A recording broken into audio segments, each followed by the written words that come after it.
1, 2.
Starting momentarily, please take your seats.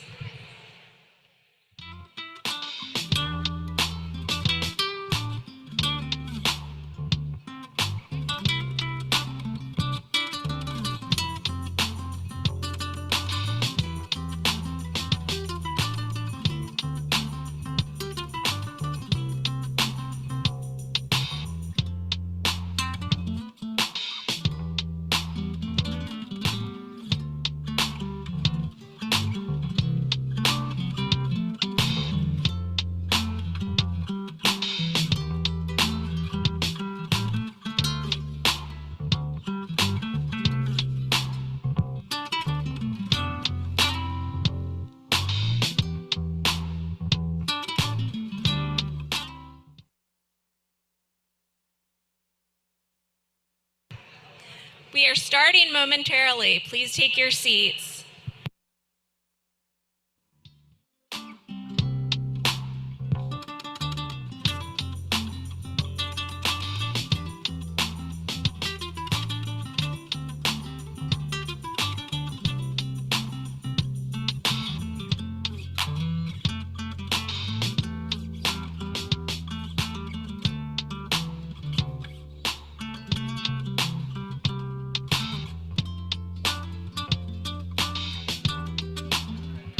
Testing.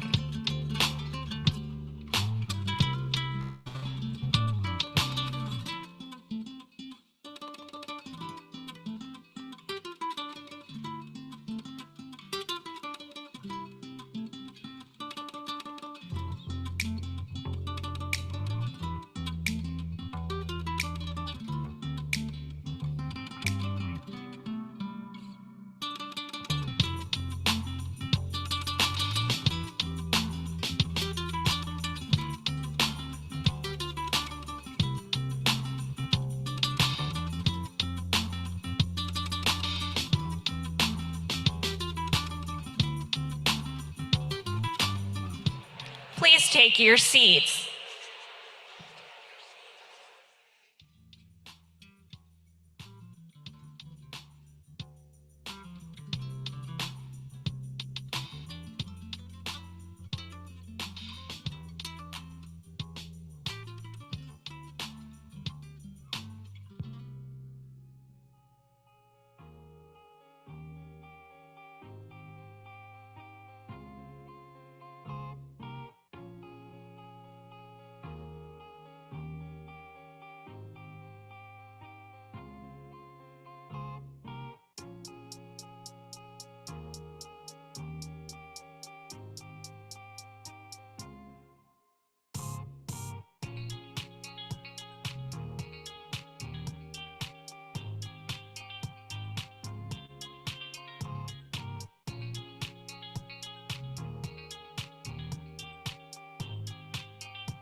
right, good afternoon. Good afternoon. Welcome, welcome, welcome, welcome to Harvesting Hope, USDA's Agrifood Innovation Symposium, presented alongside the Foundation for Food and Agriculture Research. My name is Sana Beg, and I serve as the Deputy Undersecretary for the Research, Education, and Economics Mission Area at USDA, and I'm honored to be your MC this afternoon. For those who are not familiar with REE, our mission area includes the Office of the Chief Scientist and 4 science and data agencies, including the Agriculture Research Service, the Agricultural Research Service, the Economic Research Service, the National Agricultural Statistics Service, and the National Institute of Food and Agriculture, all represented here today. While REE serves as the scientific heart of the Department of Agriculture, we work alongside scientists across the entire department, from agencies like the Food and Nutrition Service, the Forest Service, the Food Safety Inspection Service, and many others, including across the entire federal government, to advance agricultural innovation. Together, we advance research, development, demonstration, and deployment of solutions to ensure that we can nourish people and planet in the face of major threats like climate change and biodiversity loss, as well as emerging conflicts and public health crises. The entire USDA science community recognizes that our work would not be possible without the strong and growing partnerships that we have forged with organizations across the private, academic, and philanthropic sectors. Through these partnerships, we have pushed the boundaries of what is possible through ag science over many generations to accelerate the development, in particular, of low-cost and high-tech solutions for our farmers. We prioritize investments in science so that our producers can always be one step ahead of the next challenge, so they can continue to prosper and their communities can prosper, so they can increase sustainable food production, and together we can ensure that our booming population is well nourished. We decided to bring you all together here for this symposium to celebrate the rich history and impact of USDA-supported R&D efforts that enhance the lives of Americans and the world from seed to table. Today, we will discuss the progress we've made, especially over the past 3 years, to advance food systems transformation through ag innovation. We're also here to chart a pathway for the future as we navigate the pivotal moment that the US and our global agriculture systems face. We know that ag must be equipped to mitigate and adapt to climate change. We know that food security is not enough. We must strive to provide nutrition security, especially for our most vulnerable communities. And we know that these solutions must be rooted in justice and equity, in support of the many and the most instead of just the few, as our secretary likes to say. Now, USDA has long been a global leader for ag research and innovation, and we recognize that our intersecting challenges into the future will require new approaches, new partnerships, and resources. It will take every single one of us, all of you in the room and those of you watching online, and especially our rising generation of leaders. I know we have some next-gen students and researchers in the audience. Thank you for being here. We need you to dissolve those silos that can sometimes divide us and co-create solutions that might require a bit more risk, but for much greater reward. So we're delighted to be joined by a cross-section of public and private sector leaders in the room, as well as those watching virtually, for what promises to be an inspiring and thought-provoking program. We want all of you, our partners, to go on a journey with us today and as we continue on.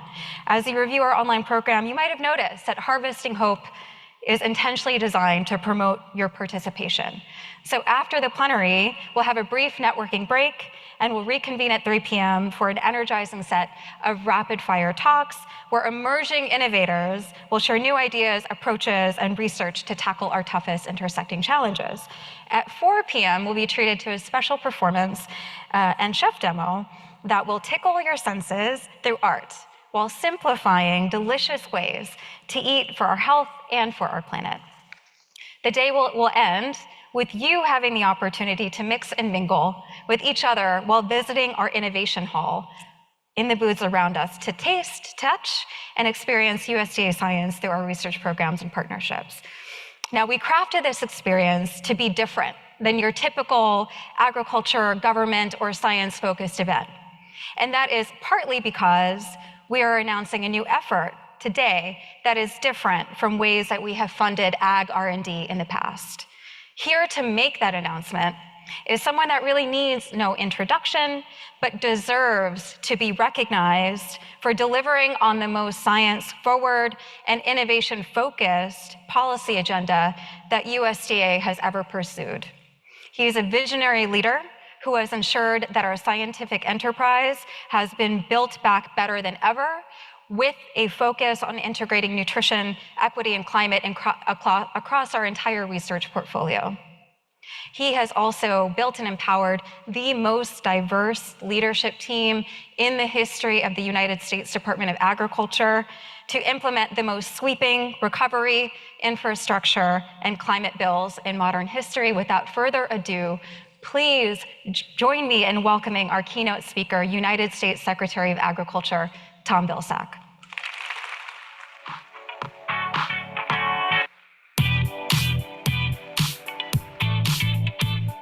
Thank you very much, folks. Thank you.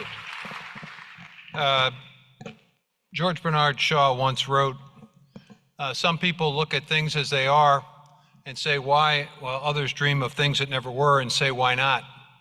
I just had a chance to actually see a lot of folks who said why not in the exhibit hall.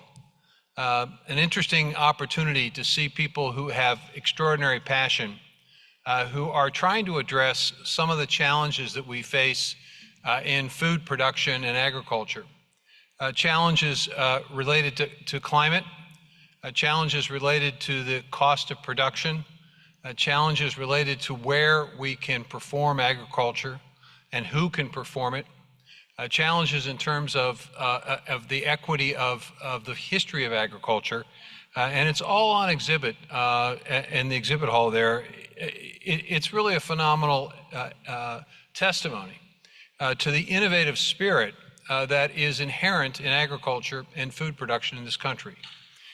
When I took this job, President Biden was concerned about the future of agriculture, the future of small towns, the future of rural America. And he was obviously concerned as well about our country's response to climate. He wanted to make sure that we seized the opportunity inherent in the climate challenge, an opportunity to provide American leadership. And that's what brings us here today, is American leadership in agriculture and the acceptance of the challenges that we face in terms of food production. And I think it's fair to say that there are many major challenges emerging globally and here at home connected to food. From increased difficulty of producing food due to the climate crisis, to conflicts, to public health emergencies, which impact access to nutritious, safe, and affordable food, it's all rooted in agriculture. Climate, nutrition security, and equity are often seen and addressed as if they were three distinct challenges. But what is innovative, and I think quite unique about this event, and the new challenge that we're launching today, is that we're asking our partners to see these themes as interconnected. When we view climate, nutrition security, and equity through the same lens, we realize that we can't address one challenge without really considering the impacts on the other two. The purpose of today is to bring partners and experts from across these often seen as systems and encourage them to adopt a systems approach and to partner together to cultivate new ideas on how these three challenges should be addressed in unison. Now, the fact is, America has always been engaged in making big bets. So once again, we've got to make big bets in this space. We've got to catalyze new research, and we have to support the next generation right now to help us solve these issues that we know we're going to face today and tomorrow. Now, USDA science, I believe, is stronger than ever under this administration. We have scientists working across the department, including at the Forest Service and the Food Safety and Inspection Service, and obviously in the scientific heart of USDA, our research, education, and economics mission area. There, more than 8,500 people and other U.S. science components are working together to prioritize science. And together, they're working to achieve our overall USDA science mission. Now, we've made great strides in advancing USDA's priorities to better integrate equity into our research programs while promoting nutrition security through science and while also advancing climate-smart solutions, building more and new better markets. The last several years have been incredibly successful for this mission area. Last year, we released the USDA's Science and Research Strategy. Now, it's USDA's bold vision for transforming our food and agricultural system through research, science, data, and partnerships. It has 5 cross-cutting priorities, which reflect intersectional challenges and opportunities that are faced, and opportunities as to how USDA plans to meet the moment. These priorities are strong proponents of a prosperous agricultural sector and essential to the well-being of the U.S. economy. Investments in agricultural research, development, and deployment, you all know, have long been essential to America's prosperity and resilience. We know that scientific innovation can enable new and cost-effective solutions for addressing some of our most daunting challenges. Our research and science strategy is our North Star, driving the priorities at USDA today. And I want to invite you to the USDA booth, science booth, which is in the back of the Innovation Hall, to learn more about how you might be able to join our conversation, partner with us, not only today, but in the future, to continue to deliver on these priorities. Our scientific and economic research, data, and partnerships serve as a foundation for almost all the programs we have at USDA. For example, our Economic Research Service and our National Agricultural Statistics Service provide and publish invaluable data and reports utilized by agricultural stakeholders here in the U.S. and around the world. Last year, our National Agricultural Statistics Service produced over 400 reports covering virtually every aspect of U.S. agriculture. And one of the most important products they produce is the Census of Agriculture that's released every 5 years. Now, this includes a complete count of U.S. farms and ranches and the people that operate them. The Economic Research Service is tasked, among many things, with monitoring food insecurity on an annual basis in our country. In its 2022 report on household food security, ERS found that most U.S. households have been consistent and have relatively dependable access to enough food for active and healthy living. They are, in essence, food secure. However, some households, 12.8%, experience food insecurity at times during the year, meaning that their access to adequate food is limited by lack of money and resources. And relevant to today's conversation on equity is that rates of food insecurity in 2022 were statistically significantly higher than the national average, 12.8%, among households with Black, non-Hispanic participants at 22.4%.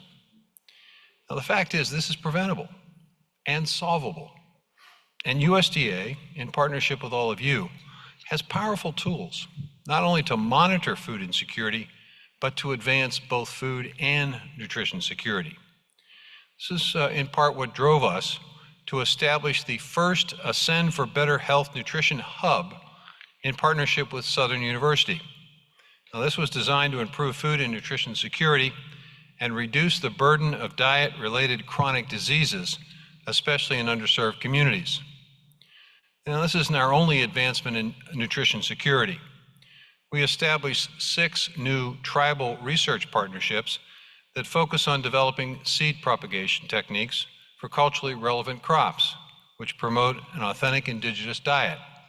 We've continued to improve our NIFA Gus Schumacher Nutrition Incentive Program, GUSNIP, which aims to increase food and nutrition security while contributing to local economies and improving food systems in the U.S. This past year alone, $41.6 million in incentives have been redeemed under this program, generating another 85.6% of economic impact. Participants who are involved in this program reported higher fruit and vegetable intake than the average U.S. adult after participating. Our researchers have protected agricultural animal health and the American food supply by releasing the USDA antimicrobial resistance strategy to prioritize USDA's research in this key area. We've also strengthened America's bioeconomy efforts, including publishing the Biomass Supply Chain Report to enhance domestic bioprocessing product manufacturing, and releasing the Hemp Research Needs Roadmap to advance our nation's hemp industry. Our Forest Service scientists have advanced agroforestry to provide opportunities to integrate productivity and profitability with environmental stewardship, resulting in healthy and sustainable forests, ranches, and communities. The USDA is supporting a diverse group and range of farmers, ranchers, and private forest landowners through our Partnership for Climate Smart Commodities.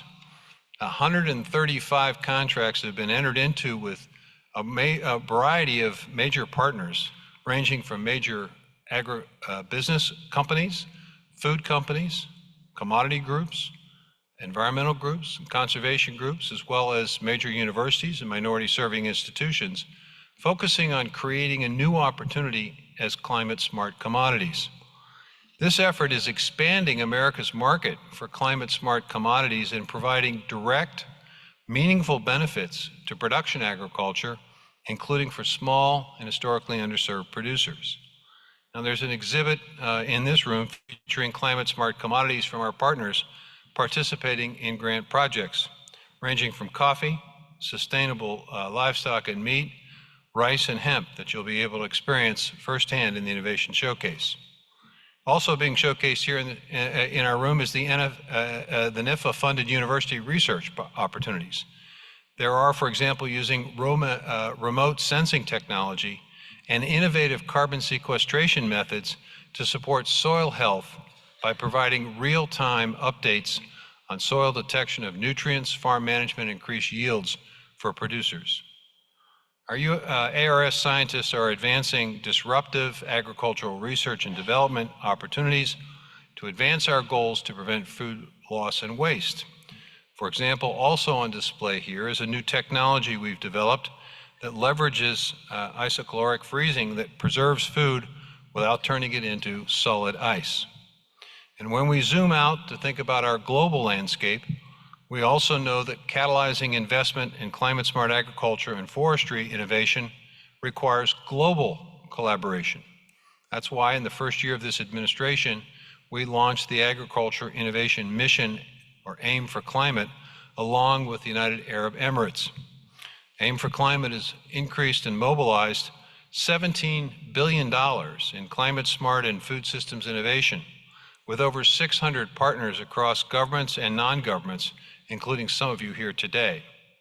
And through this program, we've recently announced 78 innovation sprints led by non-government organizations who are financing agricultural innovation around specific and bold ideas in an expedited time frame. One example of an innovation sprint is the Efficient Fertilizer Consortium, which is led by the Foundation for Food and Agriculture Research. supported by a $5 million grant from USDA. This consortium is conducting research to advance efficient, environmentally beneficial, and cost-effective fertilizers and management practices.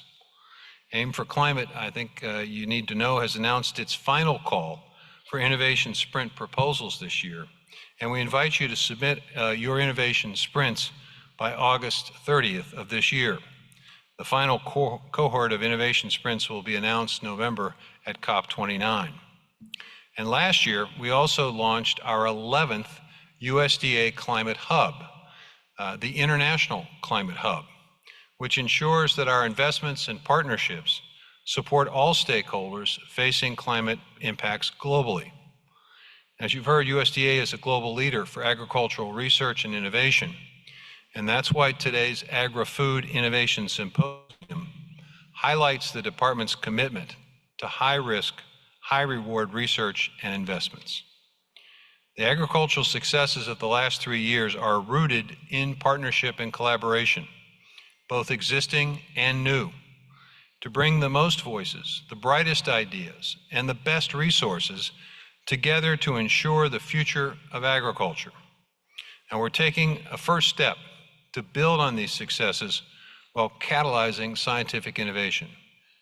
So today, I'm pleased to share a new innovation challenge, which I think demonstrates the unique partnership that we have with the Foundation for Food and Agricultural Research to fund research differently in a way that speaks to the intersectionality of our climate, nutrition, and equity challenges. Today, USDA and FAR are announcing the Nourishing Next Generation Agrifood Breakthroughs Innovation Challenge. Now, this is designed to identify and support dynamic and disruptive research projects that advance nutrition security. The funding opportunity will fund transdisciplinary teams that will be led by early career scientists, those who have received a PhD within the last 10 years. And we will focus on catalyzing new discoveries and mobilizing transformative research that tackle our most important societal challenges. Proposals will need to simultaneously address the themes of human health, climate-smart agriculture, and social equity, justice, and opportunity. Climate, nutrition security, and equity are often seen and addressed as three distinct challenges. But what is innovative and unique about this event and the new challenge we're launching today is that we're asking our partners to see these challenges as they are, interconnected. They must be considered interrelated. And we must understand that we can't address one challenge without considering the impacts of the other two.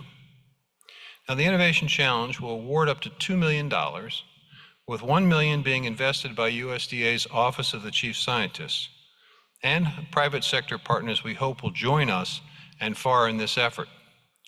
The challenge will support research teams, $300,000 to $500,000 per team, to do the following: to identify and support dynamic and disruptive technologies in nutrition security that align with USDA's science and research strategy, cultivating scientific innovation.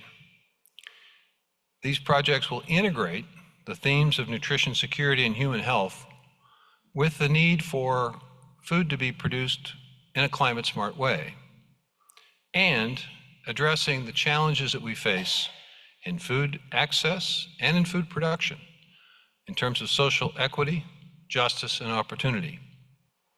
We hope this will stimulate new professional, interdisciplinary, and transdisciplinary relationships and connections in the service of agricultural innovation to foster nutrition security. We hope it will leverage existing resources and existing knowledge that are currently unconnected, but can, in novel and creative ways, be connected. This is an important day for agricultural innovation and people that are at USDA and our partners that we work and serve every day. USDA's work is critical to ensuring people and communities have access to healthy food grown in their own communities. Our work is critical to American farmers, especially small and mid-sized producers in rural communities. It's about keeping businesses alive in small towns. It's about protecting our planet from drought and wildfire, natural disasters. And it's about America leading the way in what it means to be a sustainable, inclusive, resilient place. You know, when we launched Climate Smart Agriculture Commodity Initiative, it was really initially about encouraging farmers and ranchers and producers to see the benefits, both environmentally and economically, from embracing climate smart agriculture. But integrated within that program was the need for the partners to understand how to encourage small and socially disadvantaged producers an opportunity to participate. For universities, as well as minority serving institutions, to work collaboratively together to measure and monitor and verify the results of this effort. And our hope was that we would continue to grow more climate smart products that would be available and funneled through local and regional food systems, which in turn would improve the nutrition opportunities for schools and for small communities. We were overwhelmed by the response. People saw the opportunity. Let me finish with this, in terms of the importance of this. As I travel around the country, I've been advocating and educating folks about the fact that we've lost a lot of farms and a lot of farmland in the last 40 years. We've lost the same number of farms that exist today in North Dakota, South Dakota, Minnesota, Wisconsin, Illinois, Iowa, Nebraska, Colorado, Missouri, and Oklahoma. And we lost the amount of farmland that would be equal to the landmass of Florida, Georgia, South Carolina, North Carolina, Maryland, and most of Virginia. And the question I think we have to ask ourselves as a people is whether we're okay with that. And if we're not okay with it, what could we do about it? Well, this challenge is one way of what we could do about it.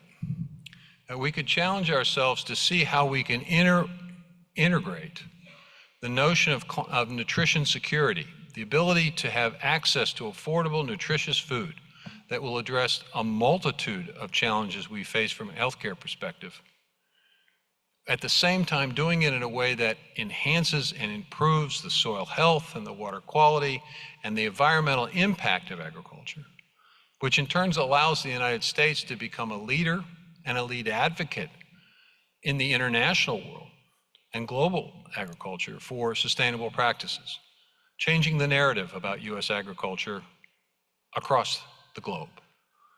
At the same time, doing that creates better economic opportunity for those farm families so that we continue to allow farmers to do what they want to do, which is to farm in a sustainable way and to pass it on to the next generation in better shape. All of that will help encourage rural communities to continue to grow. They'll continue to contribute to our country. We can take some of the pressure off of our cities. We won't be in a position of having to take more land out of production. We'll be a healthier, more sustainable, more resilient country, all positioned to be able to lead to a new and better day, not just for the United States, but for the world. That's the importance of this challenge. That's the importance of the industry that you all are engaged in and interested in. So I look forward to what we'll receive in terms of applications. I look forward to opportunities to make awards sometime this fall. And I very much look forward to finding out how the best minds here today can be creative and integrate nutrition security, climate smart agriculture, and equity. Thank you very much.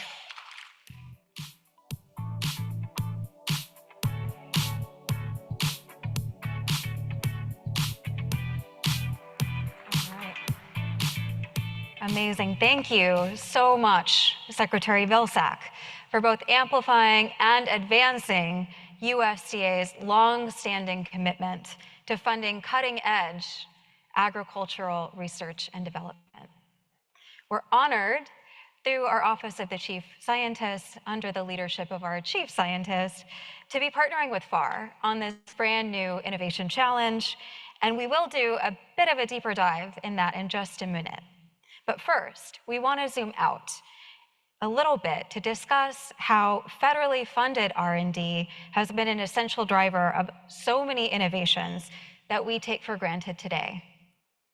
From the foundations of the internet and GPS to life-saving vaccines and affordable renewable energy. Federal science funding underpins national innovation and plays an irreplaceable role in steering scientific programs and progress toward the betterment of society. Our next speaker understands this landscape better than most. He is a longtime science policy leader, researcher, and social scientist. In January of 2021, he was appointed by President Biden to serve at the White House Office of Science and Technology Policy, where he currently serves as a principal deputy director overseeing science, society, and policy, and was previously both chief of staff and acting director. He is also currently the acting director of the National Science and Technology Council. Please join me in warmly welcoming Kei Kazumi to the podium.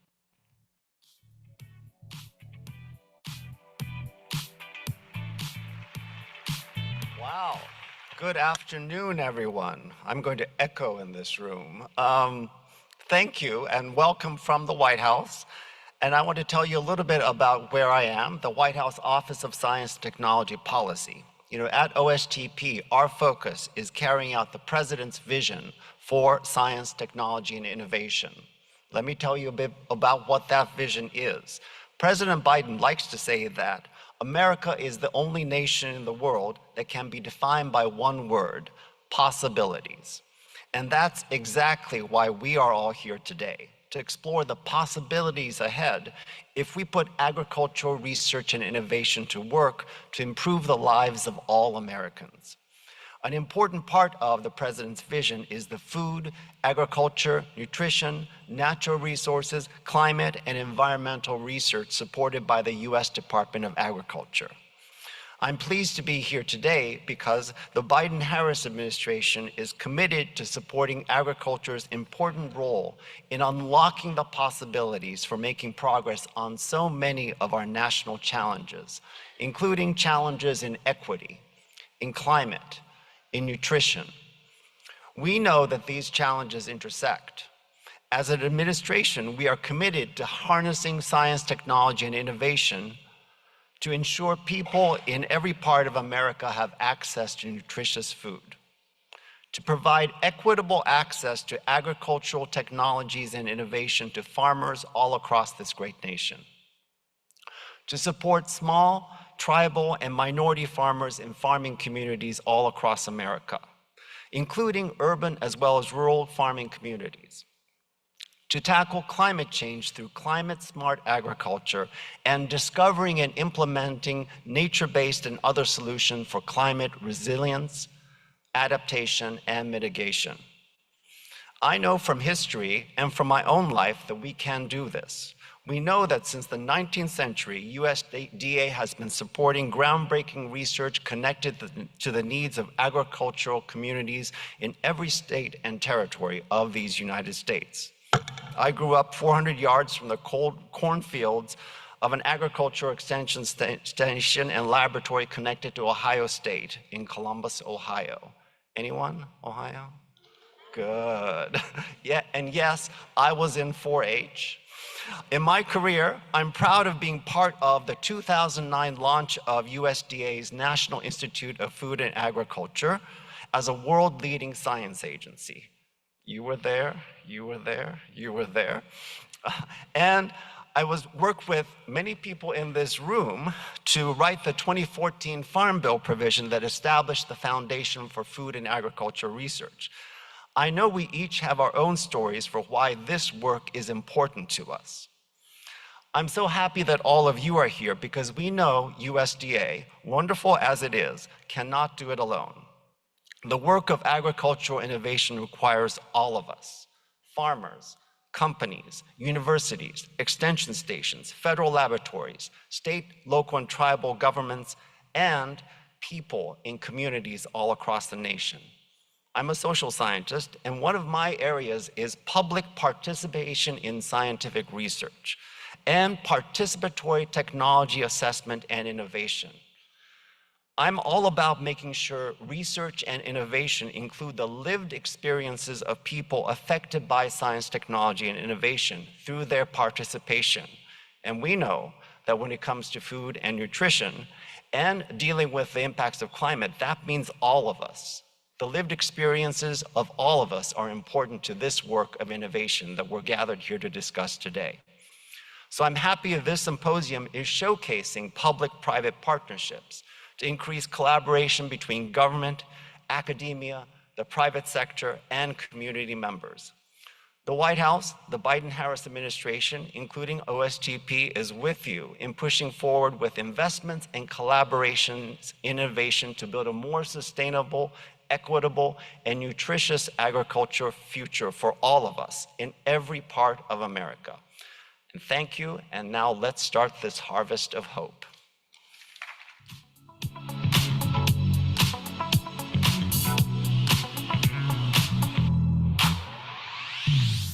All right.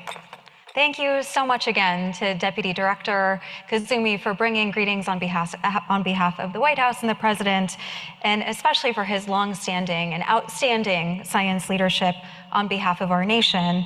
And thank you as well for recognizing the critical role that investments in food and ag research and innovation must play to meet the moment that we're in. And now it is my pleasure to introduce the final portion of our plenary, a fireside chat between two leaders whose organizations, as you've heard today already, are paving the way for the future of innovation through audacious partnerships. For many of you, I think these women need no introduction. They are the champions behind today's event and the new Innovation Challenge just launched by Secretary Vilsack. First up, we have Dr. Shavonda Jacobs-Young, who serves as USDA's chief scientist and our undersecretary for REE. Prior to her nomination by the President in 2021 and her confirmation by the Senate in 2022, Dr. Jacobs-Young served as the administrator of the Agricultural Research Service starting in 2014. She has served in key leadership roles in the White House and across USDA, including as the acting NIFA director and the inaugural director of the Office of the Chief Scientist. Next, we have Dr. Sahara Moon-Chapatin, who is the executive director of the Foundation for Food and Agricultural Research, where since 2022, she has been committed to building partnerships in support of collaborative and transformative science. Since receiving her doctorate in plant pathology from Harvard University, she has also held leadership roles across many organizations, including the USDA, the US Botanic Garden, and the US Agency for International Development. Both trailblazers in their own right, Dr. Jacobs-Young and Dr. Chapatin will be interviewed by a rising leader from Oklahoma and student here in DC at George Washington University. Aidan Spencer, also a 4-H'er, found his passion and purpose through robotics in 4-H and has since become a major advocate for STEM education, particularly for vulnerable populations. He serves on the board of trustees for the National 4-H Council and recently completed a public policy internship in the office of House Minority Leader, Congressman Hakeem Jeffries. Please join me in warmly welcoming Dr. Jacobs-Young, Dr. Chapatin, and Aidan Spencer to the stage.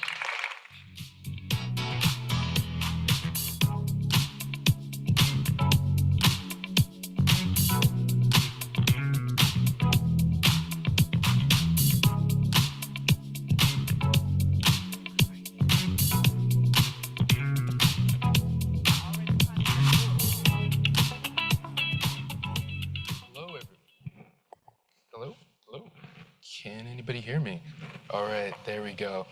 All right, well, hello everyone. Thank you for being here. As mentioned, I'm Aidan Spencer, and I'm honored to be here today with the National 4-H Council to moderate this panel with Dr. Jacobs-Young and Dr. Chapatin, two very transformative leaders. Can we get another round of applause for them?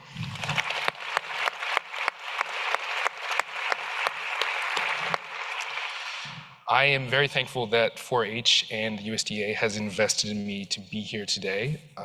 Through their enduring partnership with the USDA and their Cooperative Extension Service, 4-H has empowered young people with essential skills in science, citizenship, and healthy living for over a century. I have been fortunate to be part of this organization since middle school, and while most people leave in high school, I never got the hint, so I'm still around. Now, as the youth representative on the Board of Trustees in my senior year of college, I see even more the profound impact this investment has in our nation's future. Like many youth today, it can be daunting to think about the future. There's a lot going on. We face unprecedented challenges, from the escalating climate crisis to growing concerns about nutrition security and persistent issues of inequality in our society. But it's important to remember that investing in our youth is synonymous with investing in a stronger, more robust workforce. Climate change is one of the most pressing issues of our time. By investing in young scientists and innovators through programs like the Innovation Challenge, we equip the next generation with the tools and knowledge to tackle today's issues head on. The agriculture sector uniquely addresses climate change mitigation and nutrition security. Investing in youth prepares ag leaders to implement sustainable practices, ensuring food security and a healthy planet. But we cannot do this alone. Interdisciplinary collaboration, bringing together diverse perspectives, is needed. It is vital to tackle these global challenges together. Innovation should be driven by the lived experiences of those most severely impacted to maximize the potential for adoption and to avoid unintended consequences. Leading with an equity focus should be a priority. By listening to and investing in our communities, we can develop effective and sustainable solutions. Investing in our youth means investing in a brighter, stronger future for our world. The skills and values instilled in young people today will shape the solutions of tomorrow. All right, so we're gonna get right into it. So happy to be here with you all today.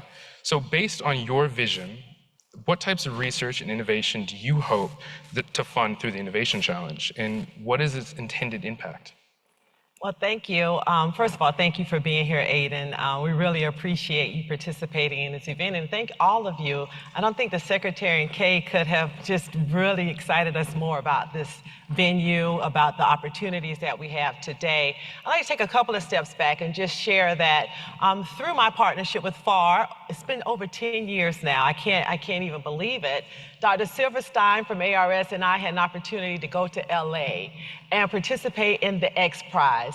He was one of the competitors, he and one of our postdocs, and I was a scientific expert. And so that meant I got an opportunity to listen to people pitch their ideas. All kinds of creative, just outrageous ideas about wanting to solve some of the world's biggest challenges, scientific challenges that we couldn't get our arms around. And then they had a room of people who had a lot of money. And so they had to be able to pitch those really quickly and encourage someone to spend their discretionary funding on that issue, on that topic, on their crazy idea. So fast forward, Jeff and I came back to ARS, and we thought, wouldn't this be amazing to have our scientists have this opportunity? Because far too often, in my 22 years at USDA, scientists don't get an opportunity to veer off too much of the beaten path in terms of, this is your project, we want you to be innovative in this space. And we wanted to create that opportunity, teach people how to pitch, teach people how to think outside of their discipline, but more importantly, give them an opportunity to fail, to take high risk and potentially fail. We did that. We implemented ARS-X. At that time, I was ARS administrator. And now as undersecretary, working with DUS BEG and the entire OCS team and all of our scientists, in fact, how did we bring this to the entire agriculture community? And FAR helped us bring that vision to life. As our partners, they've been critical in being able to do things like we're doing today. Congress was very kind and appropriated $1 million to USDA for AGARDA. A lot of people have heard about AGARDA. We felt like this was a great opportunity to capitalize on that same idea, high risk, potentially high failure rate, but potentially transformative. And so that's what today is about. And that's what we hope to achieve. And I can't wait to see what we're gonna receive from the response. Well, I'll start also with thanking you and USDA for the wonderful partnership. FAR is just thrilled to be working with you on this innovation challenge, which really at its heart focuses on innovation. And we're just really looking to support that visionary research that's going to provide those real world significant breakthroughs that are going to address the challenges we're facing today. Specifically, we're really hoping that the research is going to build resilience in the food and agriculture system and really develop those climate smart solutions. We're looking for research that will ensure that the food system can deliver the healthy, nutritious food that people need to lead healthy lives. And we want research that advances justice, equity, and opportunity, and that seeks to understand how different communities will access and benefit from the food and agriculture research we're supporting today. But you'll notice I didn't say what kind of research we're going to fund. And that's precisely what we're doing here. We know where we need to end up, but we don't want to specify how to get there. We're really looking for the research teams that are going to come forward with their proposals to tell us the kind of research that they think we need to do in order to arrive at those solutions. They might be things we've never thought of, and that's what this challenge is designed to do. FAR's entire model is built on collaborations. We build public-private partnerships to fund the research that we need to solve the challenges of today. And specifically, we believe that engaging with communities and positioning researchers to co-create the research and the solutions with the communities that the research will serve is how we're going to get there. That's what's so important. We always want to ensure, and I know USDA does as well, that the research we fund has real-world application. And this funding opportunity is following that same theme. We're asking the applicants to describe their plans for convenings or other ways of engaging with stakeholders, and we're asking them to involve a wide range of communities and stakeholders in informing and disseminating the outcomes of this research. Fascinating. So the USDA and FAR Innovation Challenge is geared towards early career scientists. Why did you set up the challenge this way, and what would you say to encourage young scientists to apply for this amazing opportunity? Yes, so the Secretary just talked about NASS, and they conduct the Census of Agriculture. And so our latest Census of Agriculture, it was interesting, we had a group of students in through our Next Gen program, our From Learning to Leading program, where we're trying to train 20,000 students across the country. A big challenge, and one we will meet, yes. But we want to train the next generation of scientists and professionals for agriculture, whether they're computer scientists, biologists, social scientists. We've heard from a social scientist already this morning. And what we challenged them with that same day, the new Census of Agriculture was coming out. And the average age of farmers was 57.5 or something like this. Those decimal points matter in science. And we said, we want you to go to this event this afternoon, and I want you to tell me what you notice about what happens with the age of farmers, the average age of farmers in the United States. Well, they heard that the average age of farmers has gone up. It's increased to 58.1 years old. So that's not good news for us. A large portion of those farmers are over the age of 65. Fast forward to REE, the agencies that I have leadership for. REE is comprised of NIFA, ARS, NASS, ERS, the Office of the Chief Scientist, and the mission area.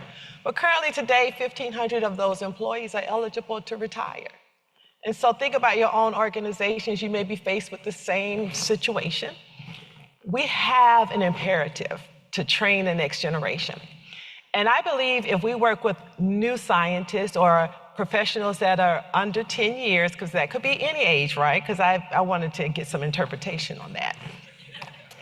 But if we start how we want to finish, we want to start working in an interdisciplinary way. We want to start working from a team perspective, from a systems approach. And we think it's going to be critically important to be able to meet the challenges we face. We can't afford to stay in silos. And so that's why I thought it was important, and my team thinks it's important to start with the young professionals, new professionals. New professionals, I agree completely. I think the focus on early career scientists in this challenge is really one of the most exciting aspects. You mentioned FAR is 10 years old this year, and in the 10 years since FAR was created, investments in the scientific workforce development have been a cornerstone of our strategy. And we've supported various fellowship and training opportunities over the years for scientists and students who are entering science as a field. And we're just thrilled that we're able to continue that focus through this innovation challenge. We know that collaboration and partnerships are essential in science and essential for any scientist to be able to lead. And so the opportunity to create and lead an interdisciplinary team, such as scientists will have through this challenge, is really meaningful for early career researchers. And this is the sort of thing that can help launch them and establish them in their field and in their careers. To successfully really address the challenges, we also need a diverse and talented scientific workforce. That means both growing scientists in their careers, encouraging them to stay in science, making them feel like they belong in science, that they have a place, but also attracting talent from other fields. I think that this challenge is really designed to bring together scientists from so many fields, including people who may not work in agriculture. There are so many areas of expertise we need to address the challenges we're facing today: robotics, data science, engineering, artificial intelligence. Most of those folks are not working in food and agriculture. My hope is that those scientists will be compelled to join these teams. And once they see the impact that they can have by working in the food and agriculture space and the ability to touch on all the issues that we face across society, my hope is that those researchers will become the agricultural workforce and join those who are coming up through the ranks as early career scientists. So I really encourage scientists to apply for this opportunity. We have so many disruptions that we're facing, from climate change to supply chain issues to new diseases, and it's really critical that we prioritize research and really find those innovative solutions to those challenges. So I'll just reiterate, these are due July 29th, the applications. We'll have a webinar coming up this week. And if you visit the FAR website on the Open Opportunities page, you can find out more about this challenge. So this Joint Innovation Challenge is a new step for the USDA and FAR's partnership. Can you each talk about what led to the creation of this challenge and how it supports your respective research strategies? Yeah, so I talked a little bit about the X Prize and really wanted to model after the X Prize approach. As I said, I've been in agriculture for 2 decades, and over 2 decades, and that's like a baby compared to some of the scientists that work in ARS and in USDA and across the land grant system. But continuously knowing that we can do more, that we can be more ambitious, that we could raise our ambitions around having impact.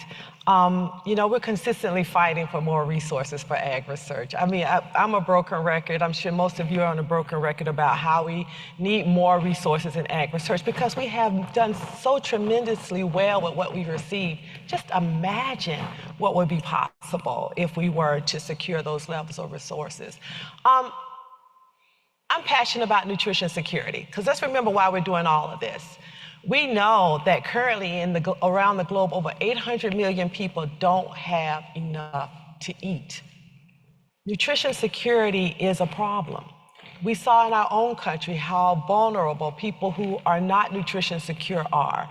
And if we can find ways to reduce chronic conditions, to improve health, children who go to school every day, if they're hungry, they won't learn, let alone become the scientists that lead us into the future. We have a very important task ahead of us, and we need people inside ag, like you said, Dr. Chapperton, and we need people outside ag, bringing their expertise to our biggest challenges. And we need to be okay with sometimes having failure.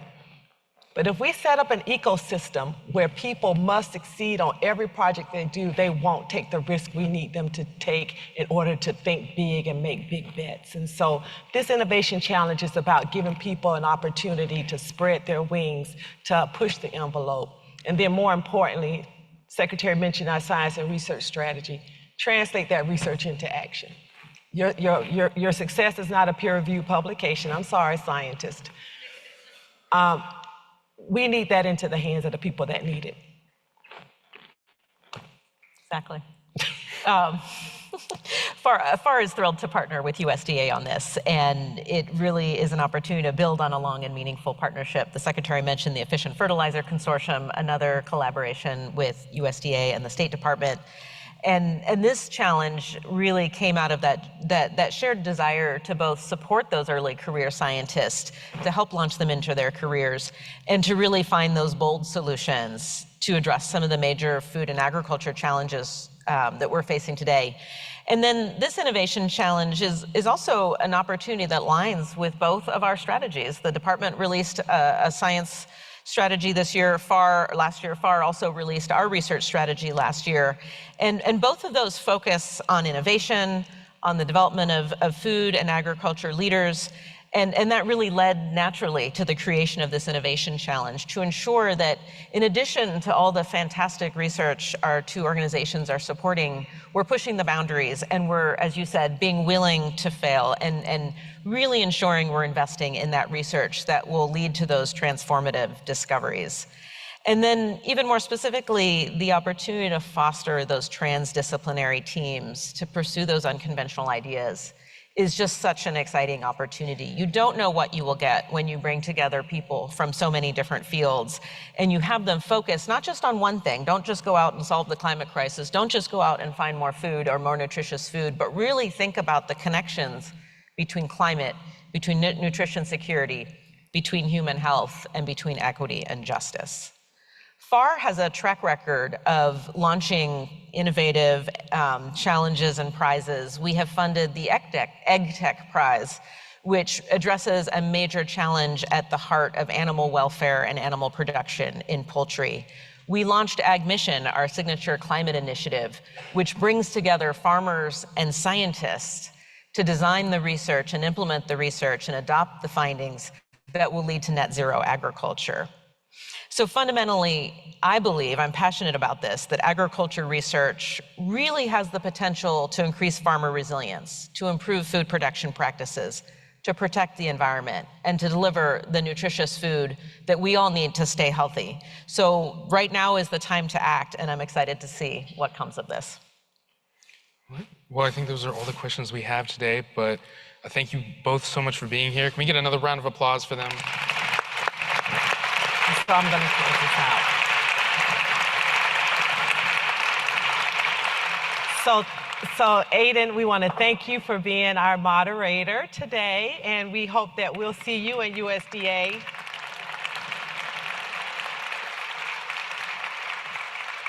As a senior, you've already made such a big impact.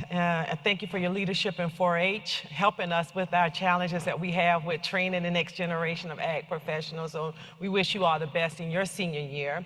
So I want to just give a few closing comments for this opening plenary. First of all, I can't believe we're here. The team has done such an amazing job. They had an audacious goal. And so if this isn't an example, I think we're good on the innovation challenge. So let's think about what would agriculture look like in 5 years if we took on some of the most audacious challenges and devoted our brightest minds to solving them together, while reducing barriers, enabling risk, and encouraging innovation. I say we have the opportunity to make a huge difference. I want to challenge each of you. Send the innovation challenge to 10 to 20 scientists in your network. Personally call, yeah, you remember those phones, like they don't dial them like this anymore, do they? Okay. Personally call at least 5 of your colleagues. You get bonus points if you connect colleagues that haven't previously been connected or don't see a connection in their work. Let's get the best people we all have engaged and involved in solving our biggest challenges of our time so that we can face them together. So now we have an opportunity to take a short break so that all of you in the room can tour the 20+ exhibits set up for you in our innovation hall. These exhibits feature emerging breakthroughs in agricultural science and provide an opportunity to touch, taste, smell, and see agri-food innovation in action. As you visit each booth, you'll hear exhibitors' many innovation talks. Remember those X Prize pitches I talked about? You guys can let me know how they do. We hope that those will inspire you and sustain some creativity and collaboration across sectors. We want to thank our many partners who worked hard to curate exhibits to showcase their breakthrough research, products, and technologies at the intersection of climate change, nutrition security, and equity.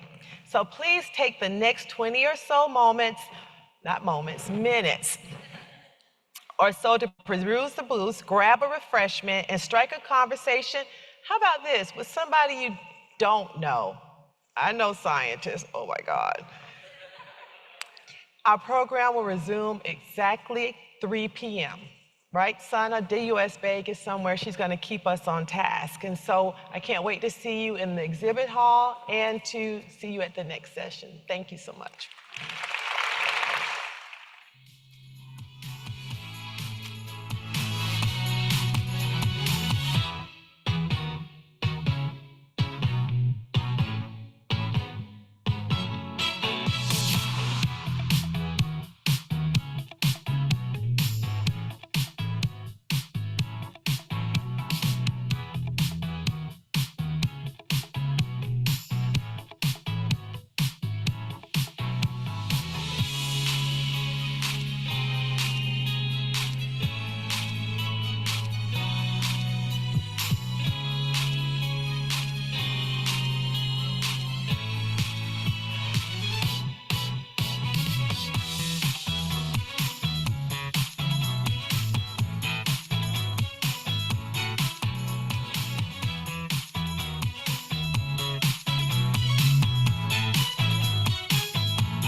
Yellow diamonds in the light, and we're standing side by side as your shadow crosses mine.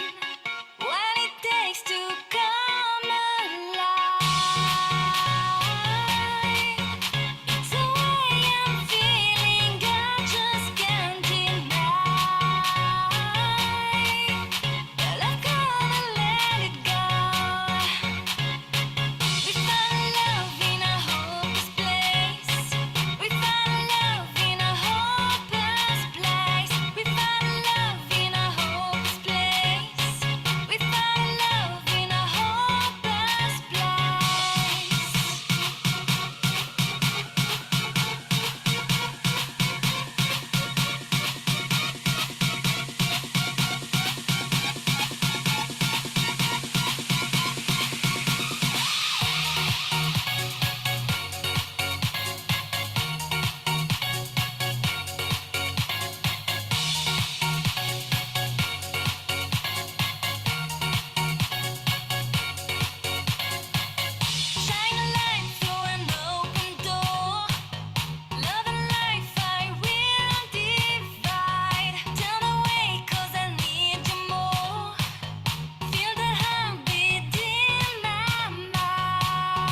everyone, please take your seats. We'll be starting in 5 minutes.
Two minutes to showtime. Please take your seats.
We're about to begin. Please take your seats.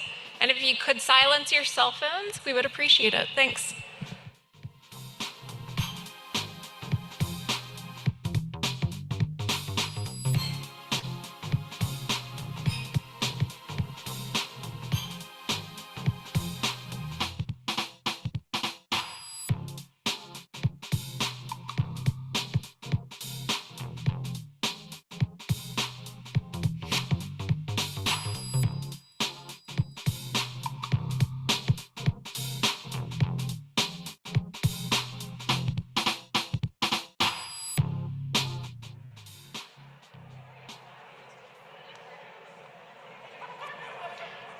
All right, everyone. I'm going to ask that you kindly make your way back to your seats.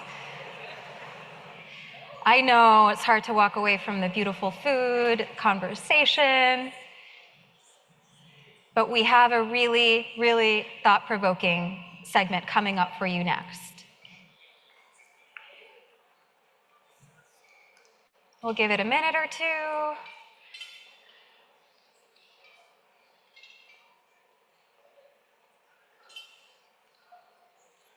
And thank our friends on the live stream for hanging on as we try to reconvene here. For those of you online, we're in the beautiful Andrew Mellon Auditorium, and we have an innovation showcase of more than 20 exhibits all over this beautiful hall that are showcasing the power of USDA investments in research, development, and partnerships. So wish you could join us in person, but part of the beauty of that is that we get to wrangle all of our attendees to come back to our main hall. So I'm going to keep talking for one more minute, give as many people as possible from the back to join us, and then we're going to get started here.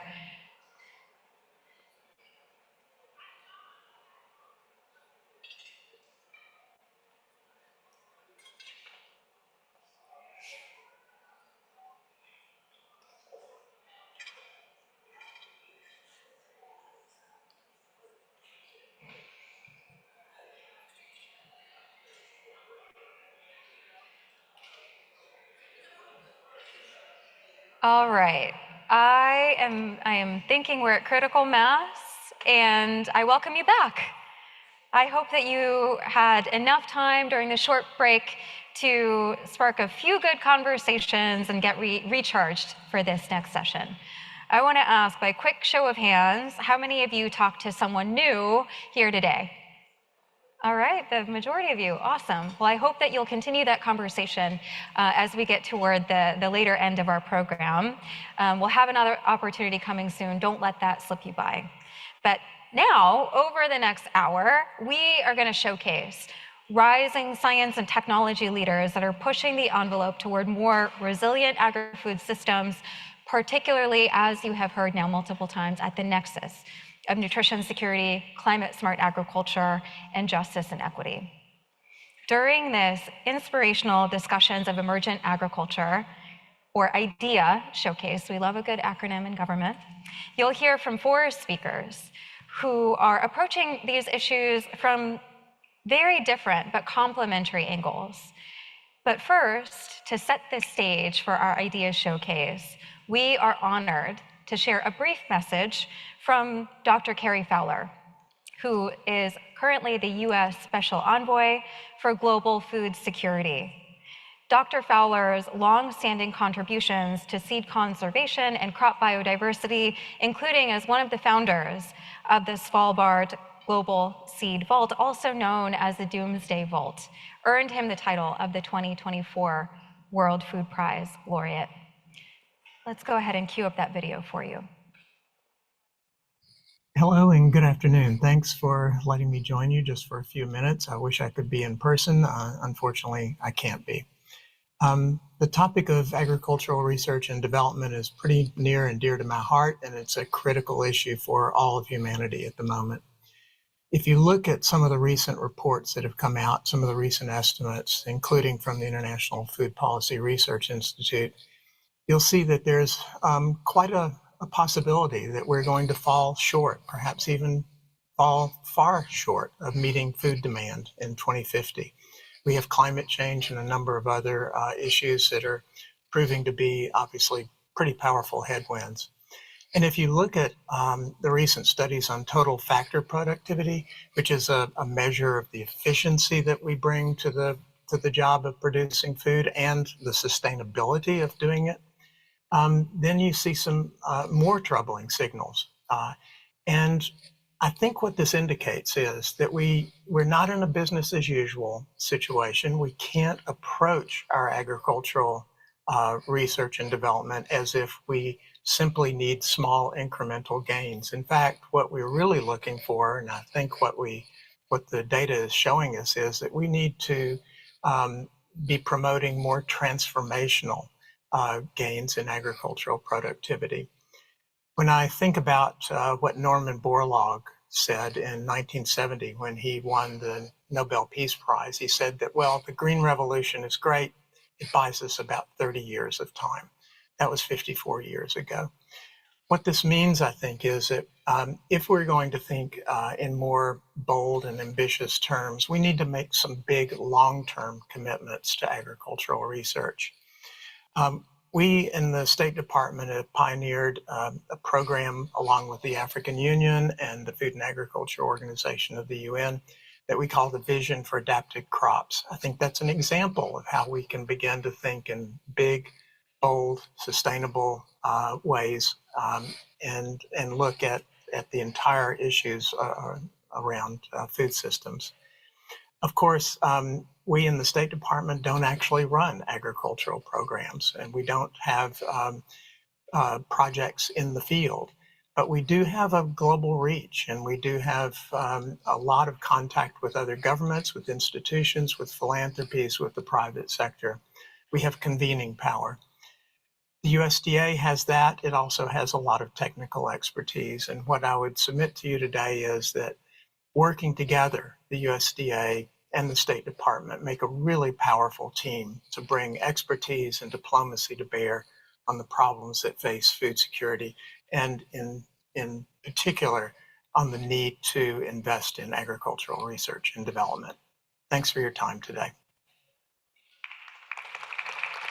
All right.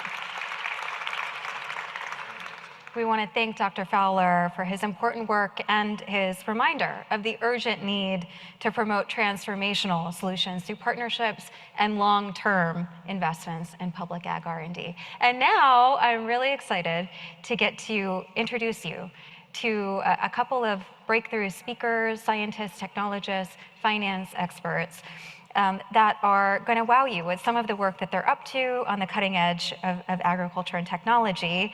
They're going to keep things short, so we're going to try to keep them under a minute and have a couple of folks go back to back. So I'm going to introduce our first IDEA talk speaker, Dr. Edward Buckler, who is a USDA ARS research geneticist located at Cornell University.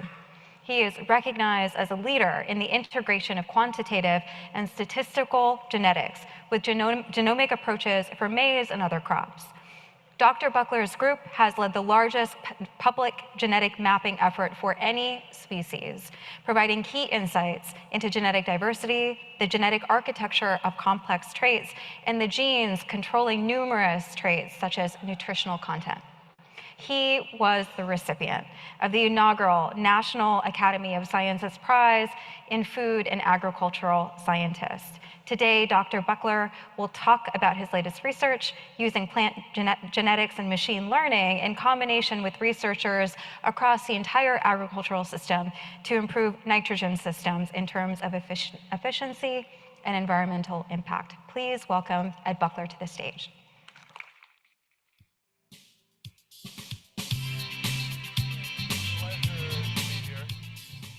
Life on Earth is essentially about the carbon cycle and the nitrogen cycle. But because of the peculiarity of nitrogen, it's really difficult to split it apart, and much of life and agricultural productivity is dependent on how much nitrogen is available to it. In fact, human civilization is built on how we've moved nitrogen through the system. It started about 4,000 years ago as we started to use processes like crop rotation and manure to move that nitrogen, make our crops productive. But then we had a revolution 100 years ago when Haber and Bosch invented the ability to take atmospheric nitrogen, which surrounds us, and convert it into ammonia. And that has kicked off a revolution across all of agriculture. Well over half the nitrogen that's in your bodies are coming from this reaction. And essentially, it's helped address a lot of food security across the globe. Those issues certainly aren't fully solved, but food security is much greater today than it was because of this simple reaction. The issue is that sometimes we still have too much water pollution and too many greenhouse gas emissions coming from it because we don't control all of that nitrogen. And so what Nitrogen 2.0 is all about is focusing this synthetic nitrogen, this superpower that humans have today, in a way that we can apply it, combine it with circularity, and make real change.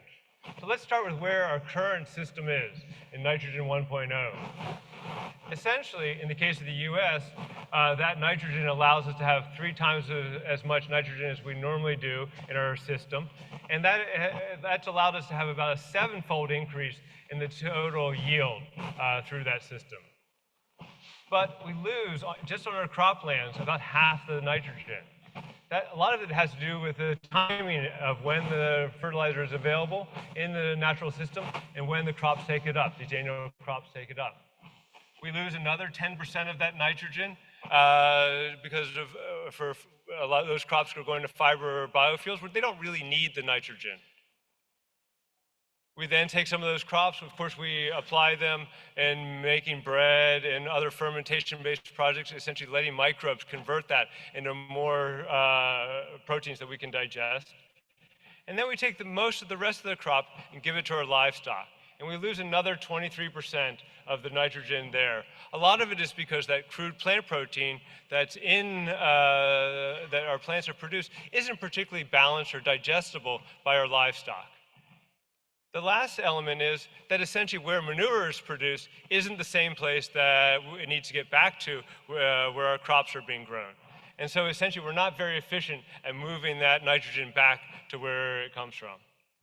And so if you look across that entire system, we're only about 12% efficient from the nitrogen where we started at to where it ends. Or so 1 in 8 of those nitrogen molecules are actually getting into you. And so if you look at those losses, that's essentially, from a farmer's perspective, that's $10 to $20 billion a year in lost fertilizer inputs. Nitrogen results in about 75% of our water pollution, and it's about 10% of US greenhouse gas emissions are coming from our nitrogen system. And so let's focus in the central portion of this. About 2/3 of the nitrogen is moving through this linear approach. And let's think about how we can circularize and shortcut this system. Essentially, this is where we can start making some changes in it at scale. The first element is essentially the livestock do need nitrogen. That's what those proteins are made from. That's what we're desiring. We already take some synthetic nitrogen, give it to our livestock, but we're advocating for about a 500% increase, or a 5 to 10-fold increase in the amount of synthetic nitrogen that goes directly to our livestock. And this can be in the form of microbial biomass. It could be in the form of enhanced silage. It could be in the form of lysine and other amino acids. We do all of these things already. It's more in terms of scale and really optimizing it across the system. The next element is let's get better at moving manure back onto our fields. We actually already do this in terms, of course, but there's all sorts of new advanced technologies for processing manure and then economic approaches for getting it back there through the concept called manure sheds. And that should allow us to double the amount of manure we get back onto land. That then sets up a really exciting opportunity on farmland, because now there's less protein demand coming off of that farmland where we can circularize and keep the nitrogen that's already on that farmland there. And then that sets up an opportunity to cut down the amount of fertilizer we put on the farmland by about half. And so essentially, it is a system that we need to work through and optimize across there. If we do this, we have an opportunity to shift total nitrogen efficiency anywhere from 30 to 50% efficiency across the system. And that has a lot of opportunities for all of us. One of the key elements of this type of approach, it maintains consumer choice. whether they want meat or they want vegetable products or precision proteins. Those choices are all maintained. So it also has an opportunity to reduce impact. We think fertilizer input costs could be dropped by 50%. Water pollution could be reduced again by the same order of magnitude, and the same thing with greenhouse gas emissions. So I'm leading a project that's tackling the corn in this area called Circa, and it's about really getting that circularity on farm. And some of the key elements there are that we have this large amount of nitrogen early in the spring season, but our crops aren't tapping into it. So we're working through the genetics to identify the genes necessary to make corn more adapted to that early season part of the cycle, so they can tap into that nitrogen. The second element is reducing the total amount of nitrogen that's in the grain, so that there's less total nitrogen demand by the crop. And then finally, recycling the nitrogen that's in the plant. At the end of the growing season, there's lots of nitrogen still left in the plant that can be remobilized back down into the roots and back down into the soil every season. This is something that every perennial crop already does. Turns out that corn has wild relatives that have all of these genetics. They have cold tolerance, they have nitrogen remobilization. And essentially, with all of the genomics and AI tools we have today, we can find these genes. And that's what the team we have working on it is doing just that. And corn does touch about 50% of the entire system, this nitrogen system in the case of the US, and we can make a key change there. But it's still, again, part of a system. And so this is where cover crops, winter legumes, and precision conservation can play a key role in making the system really work together. And we think we can conserve and reuse over 50% of the nitrogen that's in that system every year. So what does it take to make this happen? It requires teams. We've already heard about how many different expertise and things we need to bring together to make these types of teams. In the case of Circa, with the support of ARS and FAR, we've pulled together 30 public labs, 5 industry partners, and the Grantham Foundation, and are making this happen today. We're starting to find these genetics, modeling the system, and making this happen. But we need to do this across the entire nitrogen system, the entire food production system. We need innovation across all these areas and teams very similar to Circa in a dozen different areas to make this change happen. Thank you.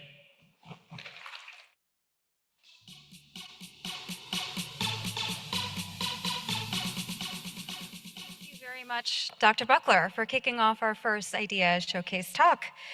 Next up, we have Dr. Lisa Dyson, a mission-driven entrepreneur with a passion for creative problem solving. Dr. Dyson is the founder and CEO of Air Protein, a modern food company that is a pioneer in the use of landless agriculture to make nutritious, protein-rich food. She is also the founder of Cultivating, Inc., a biotechnology company working with corporations to make the circular economy a reality by creating game-changing products and systems using the science of carbon transformation. Her small businesses have been provided critical commercialization support through several federal R&D programs, including through USDA. Dr. Dyson will present Air Protein's transformative process that uses only the air to produce carbon-negative protein. Please welcome her to the stage.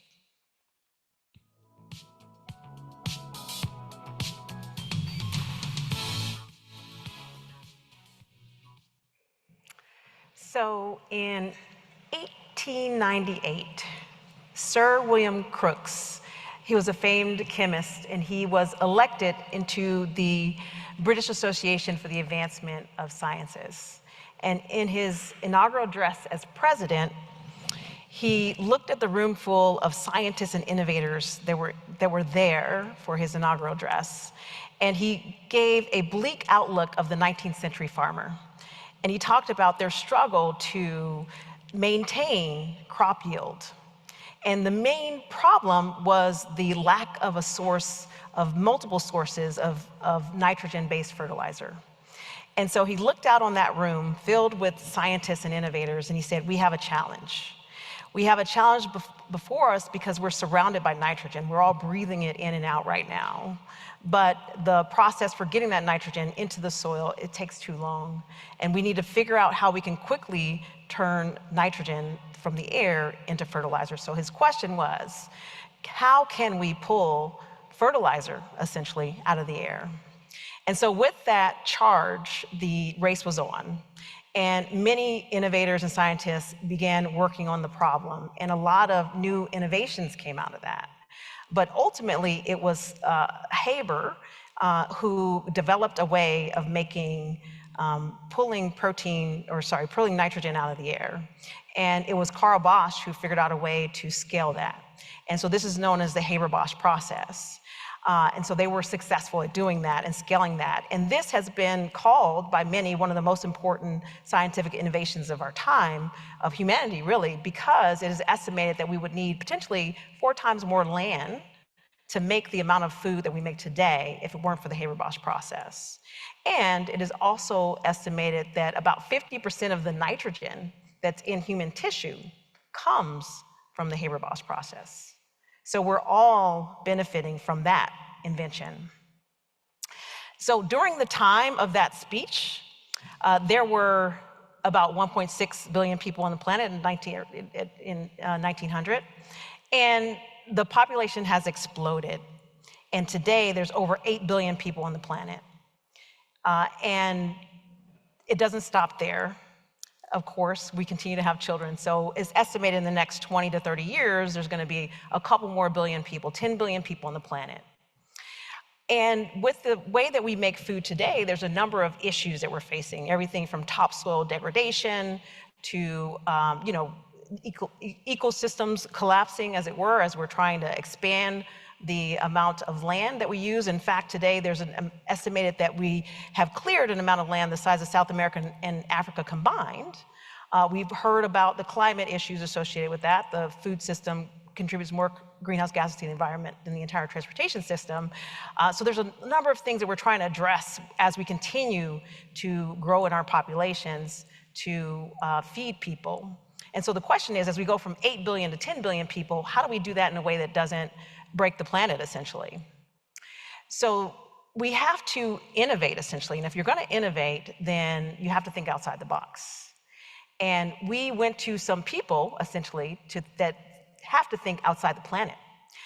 So back in the 60s and 70s, during the NASA space program, the Apollo space program, one of the many things that scientists were thinking about was, after we've gone to the moon, we need to go beyond the moon to Mars. And how do you go on a long space journey without acres and acres of farmland and feed people? So imagine we're all on a journey to Mars. How are we gonna feed this group of travelers, as it were, astronauts, without acres and acres of farmland? So there were many innovations, there were many thoughts about how to do this and work done on that. And one of them involved the use of cultures, of microorganisms. Much like a yogurt culture or a cheese culture, but can you use that as a way of growing food rapidly? So the space program ended, and the ideas kind of set on the shelf or what have you. And as myself and a colleague of mine, Dr. John Reed, we were looking at some of this work, and we were looking at climate change, and we were looking at CO2. And if you're thinking about how you feed people, it's the same thing as saying, how do you recycle carbon? Because we're a carbon-based life form. We need carbon to survive. We get it through our food. And if you think about an astronaut, in the thought experiment that the scientists were doing at NASA, you breathe out carbon in the form of carbon dioxide, as we're all doing now. Their idea was to capture that carbon, feed it to microbes, cultures, that then would create nutrients that the astronauts would eat, and then they would breathe out that carbon from those nutrients in the form of carbon dioxide. And so you create a closed loop carbon cycle. So that was really how we entered this research and investigation. And we were excited by that potential, and we took kind of that research off the shelf and we innovated. And we innovated and we began finding the cultures, they're called oxyhydrogen cultures, that are naturally able to consume carbon dioxide and very rapidly, using minimal resources, make nutrients. We found organisms in particular, and we were able to cultivate organisms that can create protein really well. And we were able to create nutrients 10 times the productivity rates than anything that had been published.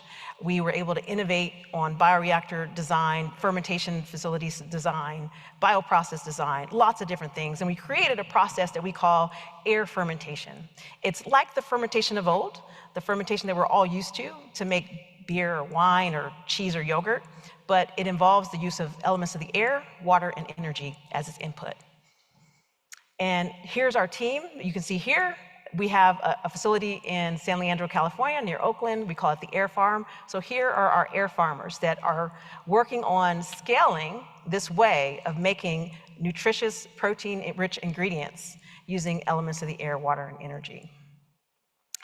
Those protein-rich ingredients can be used to make a range of foods. It's essentially like a flour. Think of your wheat flour in your kitchen. You can use this to make everything from breads and pastas to dairy replacements, alternative egg replacements, and beyond. And this is a way of making food that as we continue to grow as a population, you know, we have our farmlands. How do we continue to preserve our farmlands and then add to that with the increased demand with a new group of farmers, air farmers, as we call them, that are able to make food in a way that's decoupled from weather, decoupled from climate changes, decoupled from geopolitical issues. You can make food anywhere, day or night, rain or shine, continuously. And it is a flour or a powder, and highly nutritious. So what we're scaling is a protein-rich ingredient that has over 80% protein content, rich in vitamins and minerals, including B vitamin, which you don't find in abundance in a plant-based diet, highly digestible. So really a lot of goodness there. And so if you were to go into a grocery store, if you look at the edges, that's where you typically have your produce, your fruits and your vegetables, and you have your meat and your seafood. And the bulk of the grocery store are foods with ingredients. Everything from your cereals to your baked goods, your pastas, and beyond, your sauces. There's lots of things in those food aisles that are filled with ingredients.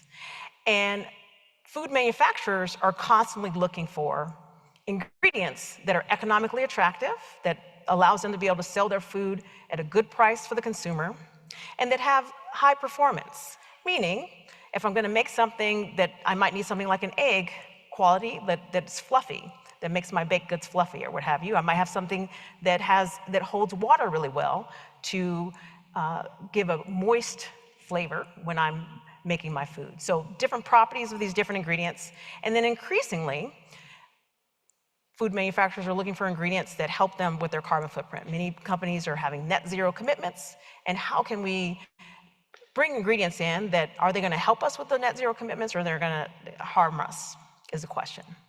And so with this process, we're able to, first of all, make ingredients that can be carbon negative, not just carbon neutral, but actually carbon negative. We are making ingredients, and that's from cradle to gate. And we're making ingredients that we believe will be very economically attractive as we scale. As we've done our technical economic assessments, we're taking what we're doing at our air farm today, looking at that at a larger scale. We believe that this could be one of the lowest cost ways of making ingredients, as our partners have done technical economic assessments with us. And then finally, we're making a suite of ingredients that can have those different properties that can make something more moist, have an oil holding or water holding capacity, or make something that replaces an egg or a dairy ingredient. And some of the protein ingredients include things like whey protein and soy protein and pea protein. And this is a way of making food ingredients that doesn't require any herbicides, pesticides, antibiotics, hormones, et cetera. So it's a really clean way of producing. And then finally, what I want to comment on is that we were happily able to meet someone who's in the audience here, Dr. Molly John, who has this mission of abundance. How can we take things like elements of the air, water, and energy and make food anywhere? And so Dr. Molly John started a program with DARPA called Cornucopia. And with that, we were challenged to take this to the next level. With a team of performers and the other teams, we're focused on not just making protein, but making a suite, like all of the macronutrients that you need, and micronutrients as well. And so we've been able to demonstrate the ability to make not just protein, but carbohydrates and fiber and your oils, your heart-healthy oils, and we make vitamins and those things. And the minerals that we bring, this process makes them bioavailable. So with this type of technology, it's a way of making nutrition anywhere, anytime, rain or shine, day or night, with elements of the air, water, and energy in a cost-effective way, with a new class of farmers, air farmers. And I'm excited, and my team over there in the corner, Dr. Kripperwal and Weston Babbitt over there, are very excited to be here at the USDA, this Innovation Summit, and the fact that we're looking at the innovators of tomorrow, the farmers of tomorrow, the scientists of tomorrow, because as our planet continues to increase in population, we need to figure out ways of creating nutrition that are secure, that are healthy, and that allows us to protect this planet for our progeny. And with this innovation challenge, we will invest in some of those future innovators and hopefully future air farmers as well. So wonderful to be here. Thank you so much.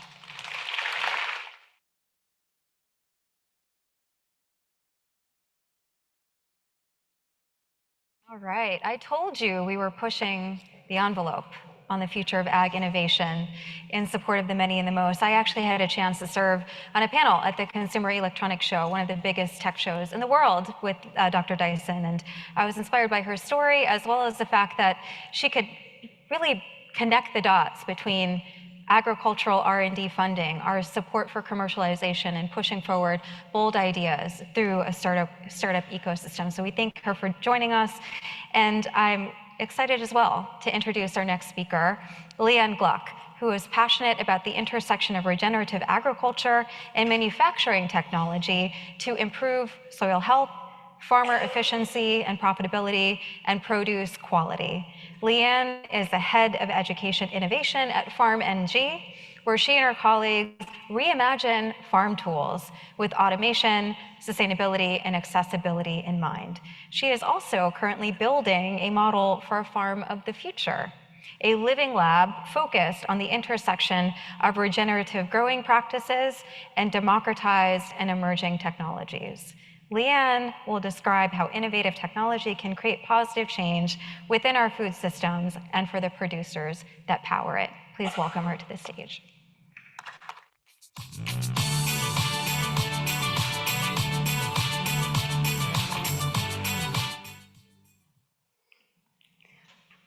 So, PharmNG is an innovative startup in Watsonville, California, the salad bowl of California.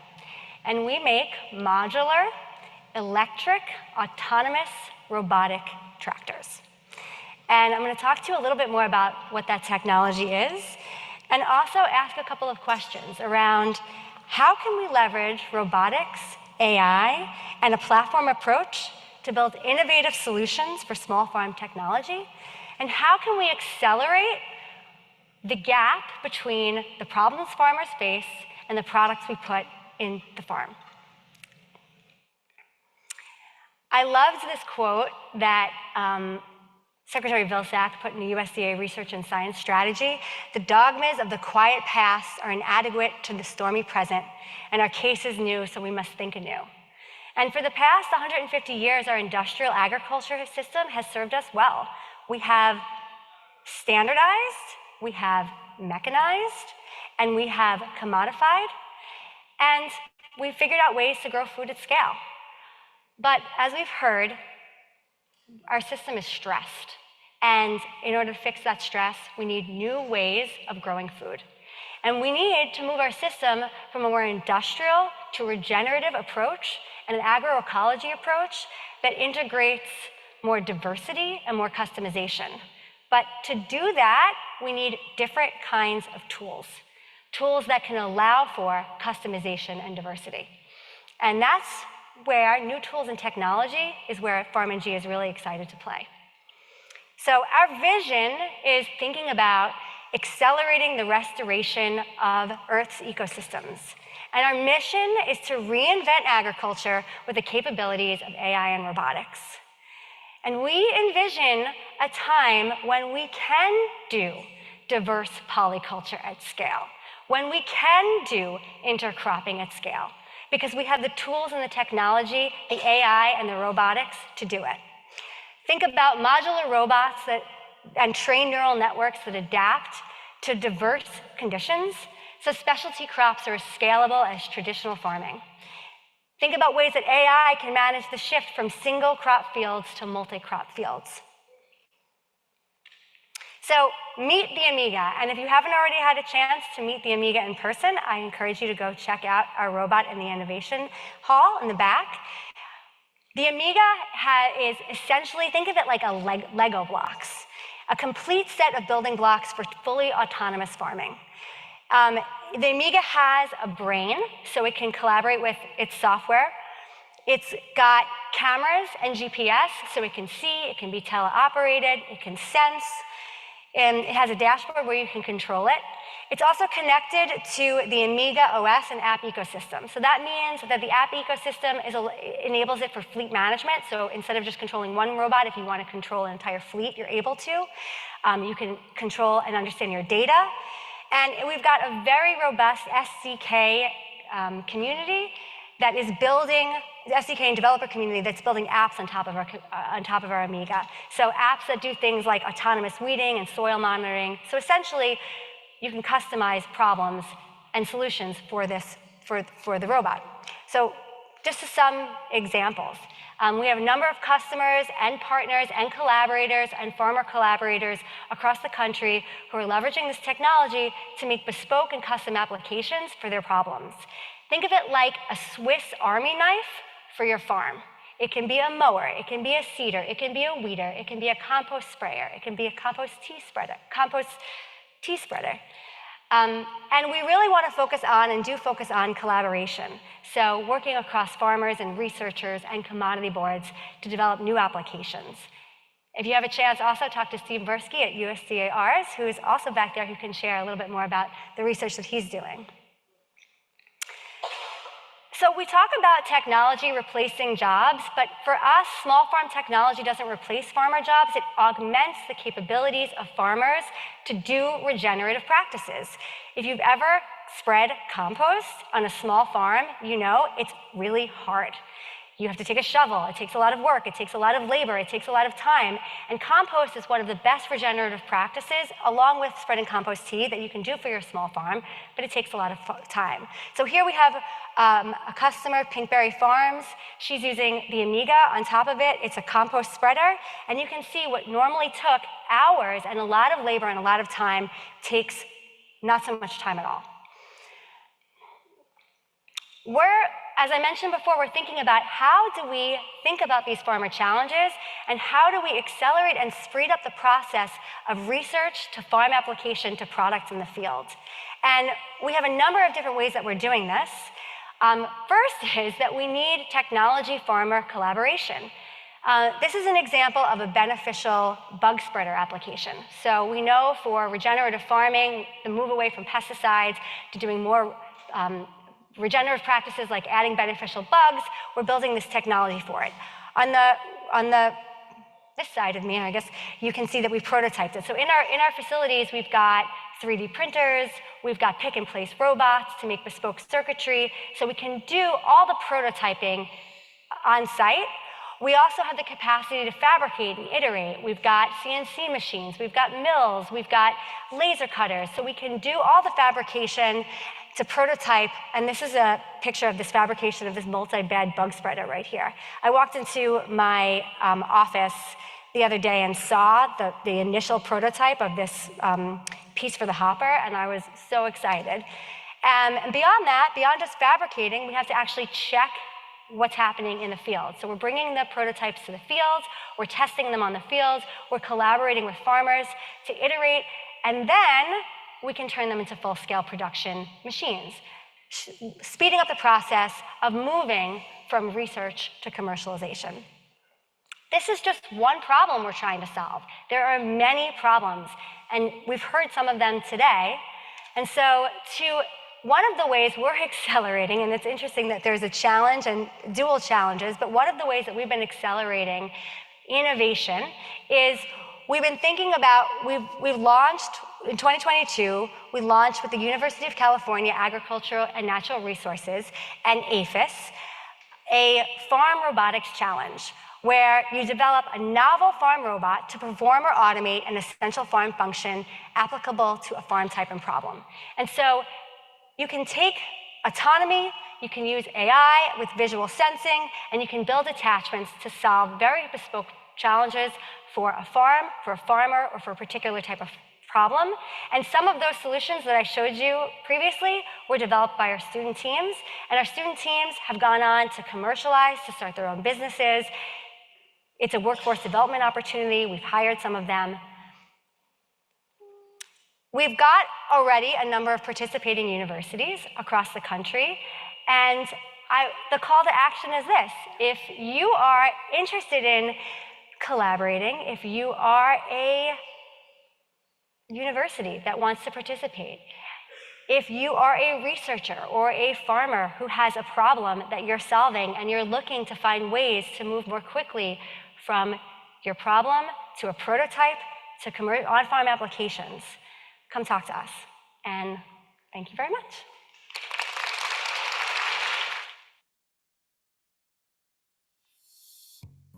All right, thank you very much, Leanne. I love that call for collaboration. That's what we're all about here today. Now I get to wrap us up here for the idea showcase with our final speaker, Anuja Jaitley, who has social change experience across 4 continents in the areas of education, health, housing, and microfinance. She is a co-founder of several social change organizations and initiatives, including most recently UMBI, a social enterprise that creates awareness and support for small landholder microinsurance. She also helps lead business development at Blue Marble, an impact tech firm developing insurance for the underserved, while also she happens to be pursuing her PhD at the University College London in risk and disaster education. Anuja will round out our showcase by highlighting the need for innovative finance solutions to ensure resilience, especially for those who are most vulnerable to hunger and climate change. Please welcome Anuja. Welcome. Hello, everyone. I want you for a moment to take a second and imagine a world where there's no insurance. Think about how different your personal decisions might be, how different our institutions may be, how different our personal and professional lives might be. I realize it may be strange as we're having a really fascinating conversation today thinking about agriculture innovation. And the reason I bring this issue up today is because, to me, fundamental to the discussion of anything around future and innovation is really thinking about risk. How are we thinking about risk as associated with any of these ideas, not only for all of us in this room, but specifically for farmers? So that's why I sort of share this idea with you today. If we think about risk, this here is a map of thinking about all the places, those highlighted in dark yellow, where microinsurance regulation is currently underway or has recently been established. I share this, and obviously you'll see some places like the US don't necessarily have microinsurance regulation. I share this because this is a completely nascent market, and it's critical to our thinking around smallholder farmers and the risks they face and how we might support them in managing those risks, be they climate, health, or otherwise. And while you don't see places like the US highlighted, some things that we've recently discovered are there are certain areas within the United States, within the UK, around small community farms, urban farms, and other sort of underserved markets that are particularly vulnerable to all sorts of risk and may not yet be considered as we think about risk mitigation for those farmers in particular.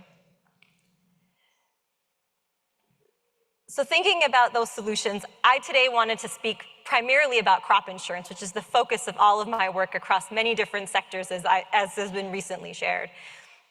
Crop insurance, for those of you who are, I'm sure, quite familiar what it looks like in the US, crop microinsurance is exactly what it sounds like.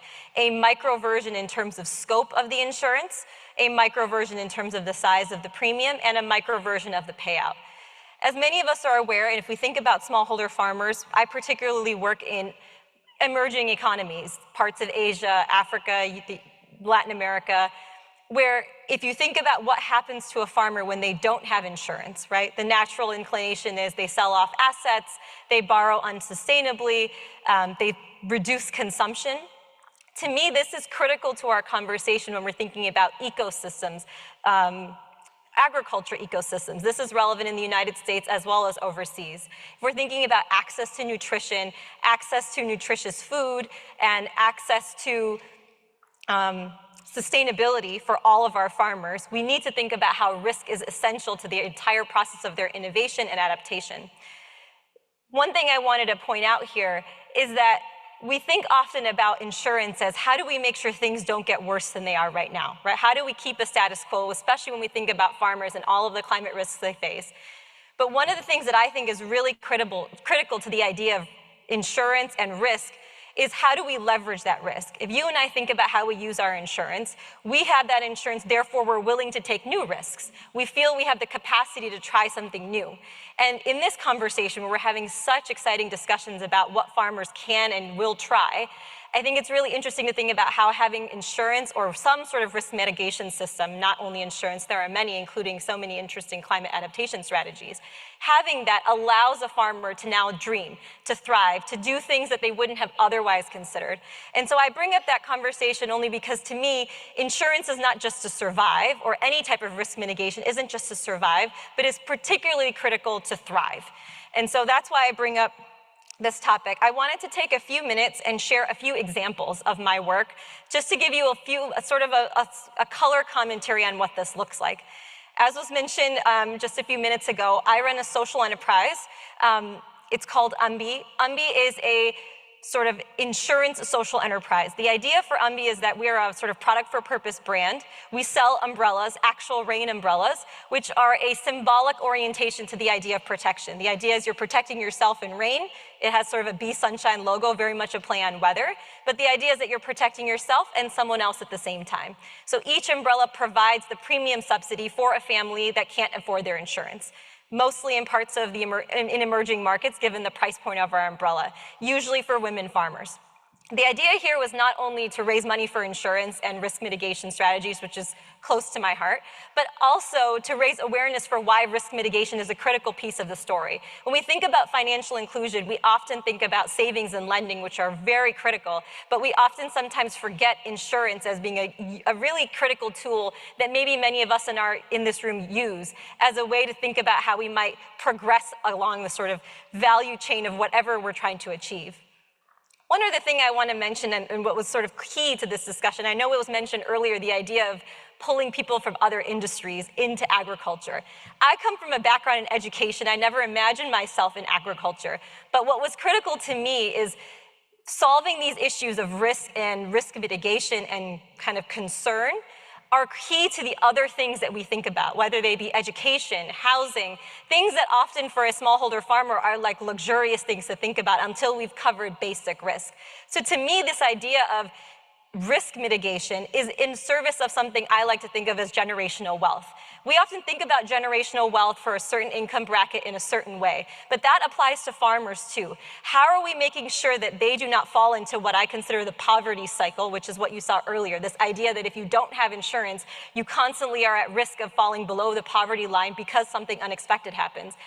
By sort of managing risk, we're hoping those farmers will find a way to get to generational wealth and continue growing in their communities and their families, and that next generation of farmers is more likely to have a better success rate. In addition, one of the main issues of risk mitigation is also thinking about how many farmers are no longer farming because of how risky it is. How do we encourage those farmers to stay with farming and not switch to new livelihoods that are far less risky for all different sorts of reasons? So this idea of UMBI was really a social enterprise to generate interest and awareness for risk mitigation as a tool to sort of support our entire ecosystem. And as we're having a discussion today about nutrition, equity, and sort of food systems at large, I feel that risk is a key element of all the innovation that we're thinking through that entire ecosystem. And until we de-risk all those opportunities, it's hard for farmers to make choices that we know are risky for them with the hope of a big reward. That sort of big risk, big reward is maybe difficult for a farmer, but how can we support them in making those decisions easier in order for all this amazing innovation, specifically in science and research, to come to fruition? I realize I'm not a scientist, so I'm extrapolating a bit here. Moving into one other thing a couple of things I've been working on. Blue Marble is another institution I work with. We're a sort of for-profit insurtech, and we design crop insurance solutions. The key element to mention here is that we're sort of a modeling agency. We build actual crop insurance solutions for underserved communities. An example would be working with Nespresso and their supply chain, and how do we develop a specific crop insurance solution for the coffee farmers at the end of their supply chain. As I think about the entire ecosystem of players and those who are involved in agriculture, be they for-profit institutions, large multinationals, local institutions, and communities, it's really important for me to think about all the different players that would be critical to that conversation. So sometimes you don't think about Nespresso and Pepsi worrying about their farmers, but those farmers are critical to their supply chain in addition to their own communities. And how can we make those connections and bring everyone into a conversation that maybe are not considered to be in that same conversation? The last piece I'll mention is I'm also, as you know, a PhD researcher at UCL in London, and my focus is crop insurance. Again, here I'm trying to connect the dot from, okay, we know we need good risk mitigation solutions, but how does that affect social welfare? How does that affect our farmers? In some cases, we kind of know. In some cases, we're still trying to understand. Not only how does it impact their nutrition, their sort of living conditions, be that access to assets or financing or debt and credit, but more importantly from that is how does it impact their mental health? How does it impact their uncertainty, their peace of mind, and their ability to function in society knowing that certain things are maybe not necessarily, not so much of a worry as they were earlier. So to me, the idea here is to sort of demonstrate, the only reason I went through all three of these examples is to sort of shed light on what I think is a very broad conversation. There are so many ways at which to come at this conversation of agriculture. As someone who hasn't worked in agriculture my whole life, I find so many interesting connection points around who can be a part of this conversation. And the one thing that's come to me through all this work and others is that often we so often rely on what I call likely partners. We sort of decide in our heads who are going to be the people that are going to help me, which institution is likely going to fund me, which partner do I know is going to make a difference for me. And I have found so often in research and in private sector life that so often the unlikely partner is the one that tends to be the most interesting and most willing to help. Sometimes so many people don't get involved because no one asked them. And no one showed them that there's a way. And I think this conversation is so relevant to really every institution that's part of this community, and so many that are not necessarily in this room. And I'm really excited with this whole community of researchers and the exciting new prize of the ability to sort of bridge more connections and bring more partners into this conversation. Thank you.